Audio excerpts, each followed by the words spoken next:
Hello friends, நான் சதீஷ். இது பணம் பண்ணலாமாங்க சேனல். இந்த வீடியோவில் நம்ம பார்க்க போகிறது ஒரு பேசிக்ஸ் ஆஃப் ஸ்டாக் மார்க்கெட். ஒரு காமன் மேன், ஒரு லேமேனுக்கு ஸ்டாக் மார்க்கெட்னா என்னன்னே தெரியாதவருக்கு ஸ்டாக் மார்க்கெட்னா என்ன, அதோட ஒரு பேசிக் கான்செப்ட்ஸ் என்ன, அதில் ஈடுபடுறவங்களாம் யார் யார் அப்படிங்கிற பற்றி தான் இந்த வீடியோவில் பார்க்க போகிறோம். இல்லை, நான் பேசிக்ஸ்லாம் எனக்கு தெரியும், ஓரளவுக்கு நான் பிகினர் இல்லை, இன்டர்மீடியட் லெவல் அப்படின்னா உங்களுக்கு இன்டர்மீடியட் லெவல் இன்னொரு பிளேலிஸ்ட் இருக்குது. அது மேலே ஐன்னு ஒரு சிம்பிள் போட்டு இப்போ வந்திருக்கும், நீங்கள் அதை கிளிக் பண்ணி பார்த்துக்கலாம். If you are not a beginner, நீங்கள் பிகினர் இல்லைன்னா இந்த வீடியோவை நீங்கள் ஸ்கிப் பண்ணலாம். பட் நீங்கள் ஒரு பிகினர்னா கண்டிப்பாக இந்த வீடியோ பார்த்தே ஆகணும். ஓகே, வாங்க வீடியோக்குள்ளே போகலாம்.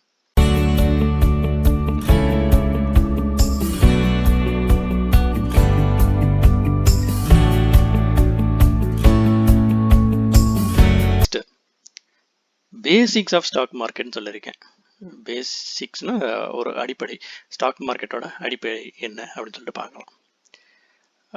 நீங்கள் ஸ்டாக் மார்க்கெட்டை பார்க்கறதுக்கு முன்னாடி ரெண்டு விஷயம் தெரிஞ்சுக்கணும்.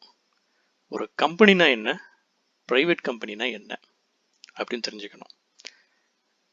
ஸோ ஒரு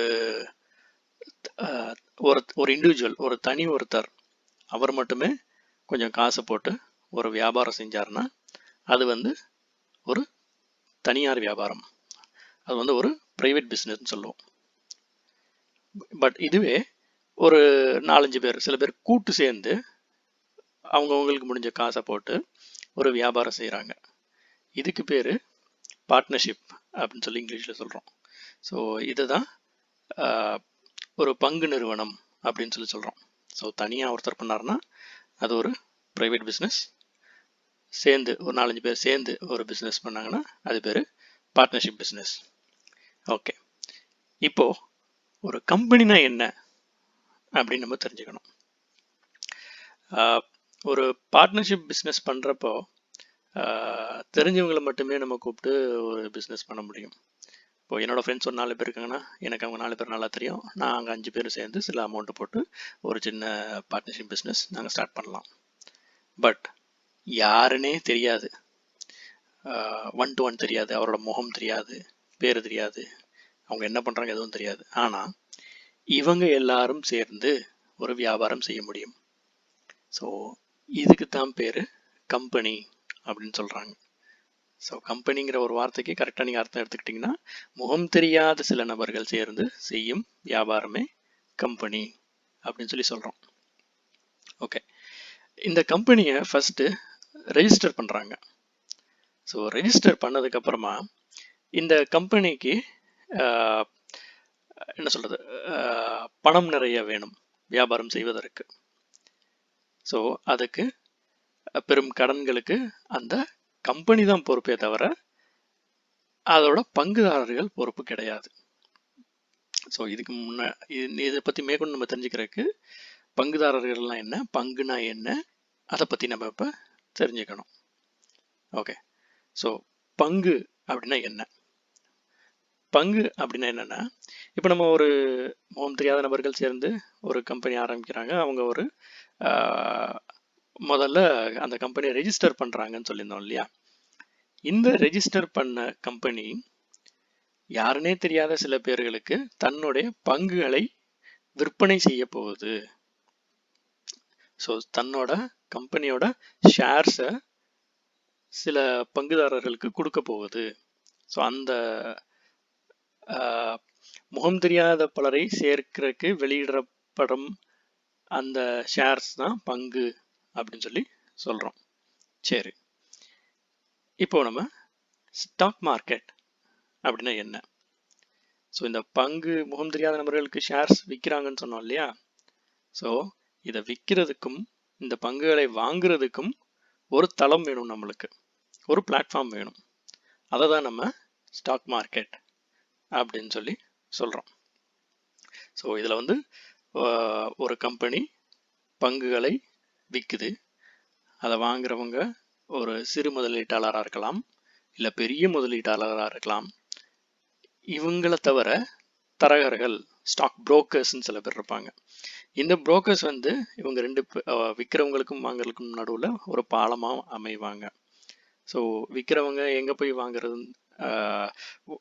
விற்கிறவங்க வந்து இந்த ஸ்டாக் புரோக்கர்ஸ் மூலமாக நிறைய பெனிஃபிட்ஸ் அடைகிறாங்க. அவங்க மூலமாக தான் ஈஸியாக அவங்களுக்கு முதலீட்டாளர்கள் கிடைக்கிறாங்க.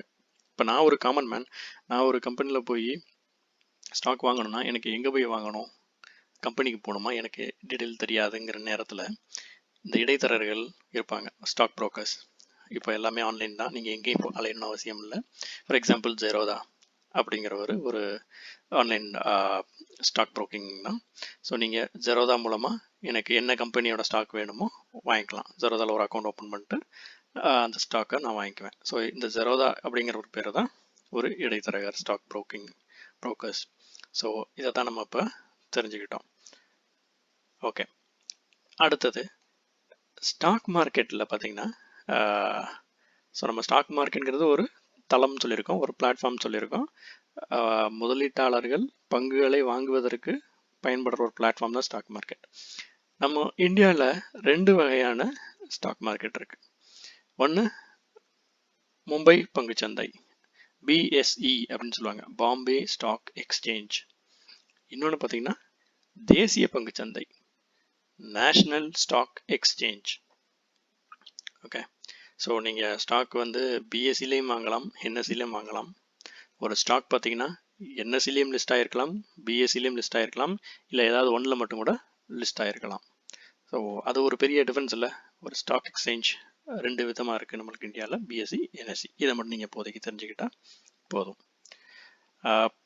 இன்னைக்கு வந்து நம்ம இந்த லெவலில் பார்த்தா போதும்னு நினைக்கிறேன். ஸோ இன்னைக்கு நம்ம பார்த்தது என்னென்னா, ப்ரைவேட் கம்பெனினா என்ன, கம்பெனினா என்ன, ஒரு ஷேர்னா என்ன, ஷேர் மார்க்கெட்னா என்ன, டைப்ஸ் ஆஃப் ஷேர் மார்க்கெட், இதுகளை பற்றி பார்த்துருக்கோம். இன்னும் கொஞ்சம் டீட்டெயிலாக நெக்ஸ்ட் வீடியோவில் பார்ப்போம். தவறாமல் வாட்ச் பண்ணுங்கள். தேங்க்யூ. இந்த வீடியோ பிடிச்சிருந்துச்சுன்னா கமெண்ட் பண்ணுங்கள், லைக் பண்ணுங்கள், சப்ஸ்கிரைப் பண்ணுங்கள். நான் பேசிக்ஸ்க்கு தான் சொல்லியிருக்கேன், உங்களுக்கு புரிஞ்சிருக்கும்னு நினைக்கிறேன். ஒருவேளை புரியலை, நான் ஃபாஸ்ட்டாக போகிறேன், இன்னும் கொஞ்சம் டீட்டெயிலாக சொல்லணும் அப்படின்னா தயவுசெய்து கமெண்ட் பண்ணுங்கள். கண்டிப்பாக நெக்ஸ்ட் வீடியோவில் வந்து இன்னும் அதிகமான டீட்டெயில் கொடுக்க ட்ரை பண்ணுறேன். நன்றி, வணக்கம்.